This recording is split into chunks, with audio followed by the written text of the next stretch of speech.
ஆசியாவிலேயே அதிக எடை கொண்ட நெல்லையப்பர் தேருக்கு துப்பாக்கி ஏந்தி 24 மணி நேர போலீஸ் பாதுகாப்பு போடப்பட்டுள்ளது.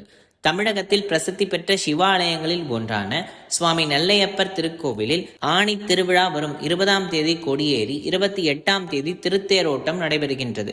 இதற்காக தேர் செப்பனிடும் பணி, தேருக்கு தேவையான அலங்கார பொருட்கள் அமைக்கும் பணி உள்ளிட்டவை நடைபெற்று வருகின்றது. ஆசியாவிலேயே அதிக எடை கொண்ட சுவாமி நெல்லையப்பர் திருத்தேர் திருவிழாவில் வலம் வர அழகை காண்பதற்காக லட்சக்கணக்கான பக்தர்கள் வருகை தருவார்கள்.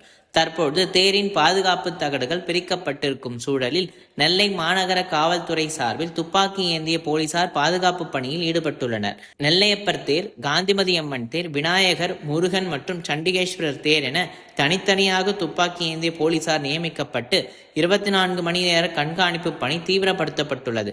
5 தேர்களுக்கும் பொதுவாக ஒரு ரோந்து வாகனம் நிறுத்தப்பட்டு கண்காணிப்பு பணியை மேற்கொண்டு வருகின்றனர். மேலும் அப்பகுதியில் உள்ள CCTV கேமரா காட்சிகள் மூலமும் தேருக்கான பாதுகாப்பு கண்காணிப்பு பணிகள் மேற்கொள்ளப்பட்டு வருகின்றது.